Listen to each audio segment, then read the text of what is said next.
मिर्ज़ा गालिब ने अपने शेर व शायरी से लोगों के दिलों में शायर शहंशाह के व्यक्तित्व की पहचान बनाई है।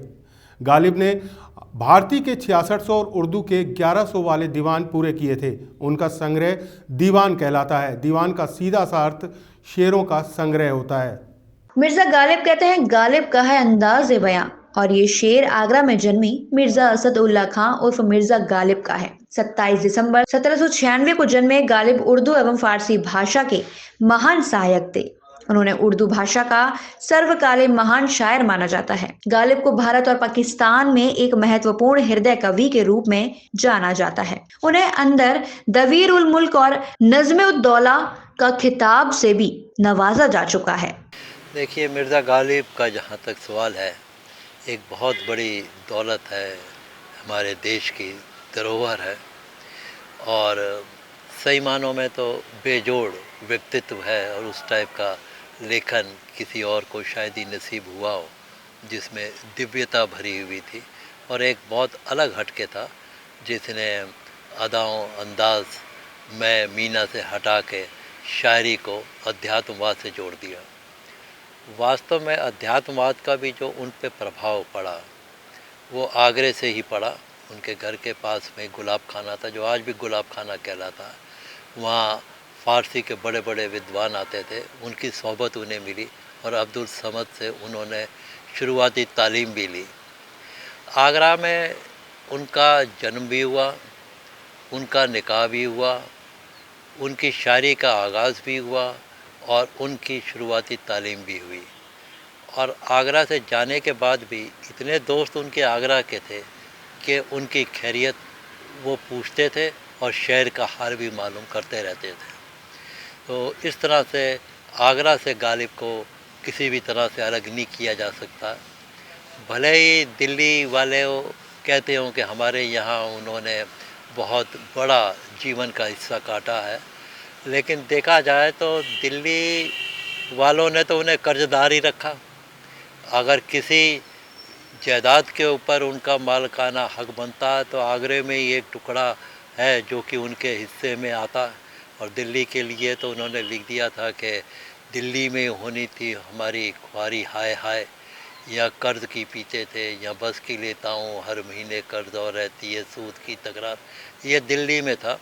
लेकिन आगरे के लिए जो उनका था, जो ख़तों में उन्होंने लिखा कि मेरे दोस्त जब तुम आगरा जा रहे हो तो माना दिल्ली खूबसूरत है लेकिन हमारा शहर अकबराबाद भी कुछ कम नहीं है।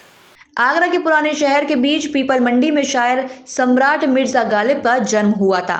शहर की पीपल मंडी की सड़कों और उस जमाने की हवेली जो आज इंद्रभान इंटर कॉलेज के रूप में जानी जाती है, इसी कॉलेज में मिर्जा गालिब ने अपनी शेर व शायरी की शुरुआत की थी। बीते जमाने के साथ मिर्जा गालिब की पहचान भी कम होती गई। पीपल मंडी क्षेत्र के लोग आज यह भी भूल चुके हैं कि महान सम्राट मिर्जा गालिब का जन्म पीपल मंडी में हुआ था। मिर्ज़ा गालिब को उनके जन्मदिन 27 दिसंबर को हम हर साल याद करते हैं। अरुण डंग जी के प्रयास से ये कार्यक्रम प्रतिवर्ष होता है। हमें ये फ़क्र है कि मिर्ज़ा गालिब आगरा के रहने वाले थे। कितने शोध हुए हैं मिर्ज़ा गालिब पर, अनगिनत शोध, और ये प्रक्रिया अभी चल रही है। मिर्ज़ा गालिब जितने पुराने होते जा रहे हैं उतने ही नए होते जा रहे हैं। जिस तरह से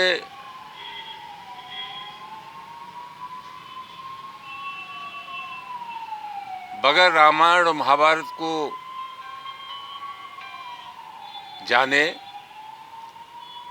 हिंदू धर्म के बारे में कुछ बोलना भी न्याय संगत नहीं है, ठीक उसी तरह मिर्ज़ा गालिब को पढ़े बगैर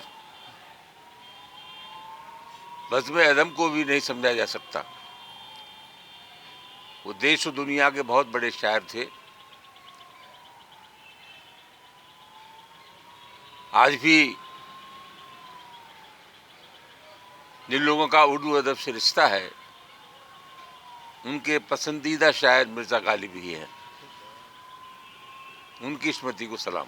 क्या मानना है आपका? आज वो गुमनाम हो चुके हैं, पीपल मंडी में उनका जन्म भी हुआ था, आज वो वहीं के लोग उनको ठीक से नहीं। ये बात सही है कि वह आगरा में पैदा हुए, लेकिन आहिस्ता आहिस्ता ये नई पीढ़ी के लोग उनको उतना नहीं जानते जितना जानना चाहिए।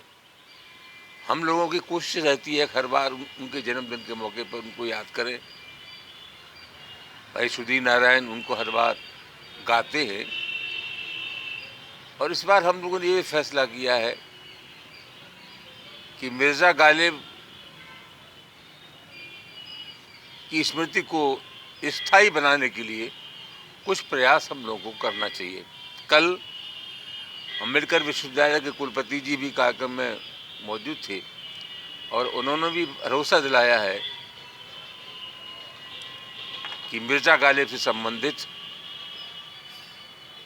चेयर या उनको याद करने के संबंध में विश्वविद्यालय जो कुछ प्रयास कर सकता है जरूर करेगा।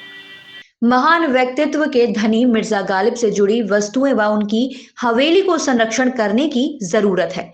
आज की पीढ़ी को मिर्जा गालिब की हकीकत के बारे में शायद ही पता हो। शायरी के बेताज बादशाह की शेर व शायरी करोड़ों लोगों की जुबां पर है, लेकिन उनकी याद में बनाए गए स्मारक आज जीर्ण शीर्ण हालत में है। वह भी समय के साथ पहचान खोते जा रहे हैं। यही कारण है कि इस ऐतिहासिक विश्व विरासत वाले शहर आगरा में महान शायर की स्मृतियों के कोई अवशेष भी अब सुरक्षित नहीं है। असदुल्ला खां उर्फ मिर्जा गालिब नाम से मशहूर मिर्जा मुगल काल के आखिरी शासक के यहाँ भी अपनी शेर और शायरी के लिए जाने गए। बहादुर शाह जफर भी खुद एक उर्दू और फारसी के कवि थे। वैसे तो गालिब साहब शायरी के बेताज बादशाह हैं, और समाज के आईने को रूबरू करने के लिए उन्होंने शायरी को अपना जरिया बनाया। ये उस ज़माने की बात है जब शायरी को लोग दिल में समा के रखते थे, और आज उनकी 220वीं जयंती है। लोग जो उनको चाहने वाले हैं अपने अपने तरीके से वहाँ अपने अपने कार्यक्रम कर रहे हैं। तो मैं उनकी एक शायरी के माध्यम से उनके जज्बात आपको बताना चाह रहा हूँ। वो समाज के आईने को किस प्रकार से पेश करते थे। उनकी एक शायरी है गालिब साहब कि उम्र भर गालिब यही भूल करता रहा, धूल चेहरे पर थी आईना साफ करता रहा। इसका शीर्षक ये है कि हम लोग अपने भीतर के आदमी को ना देखते हुए समाज को देख रहे हैं। हमें अपने अंदर को देखते हुए ज़माने का निर्माण करना चाहिए। ऐसा इस शायरी के माध्यम से उन्होंने बयान किया है। वो किसी भी मुल्क में, किसी भी देश में, किसी भी राष्ट्र में जातिवाद के बहुत खिलाफ थे। इसके ऊपर उन्होंने अपनी बेइंतहा मोहब्बत के बारे में भी बताया है। कोई उम्मीद भर नहीं आती, कोई सूरत नज़र नहीं आती, मौत का एक दिन मुहैयन है,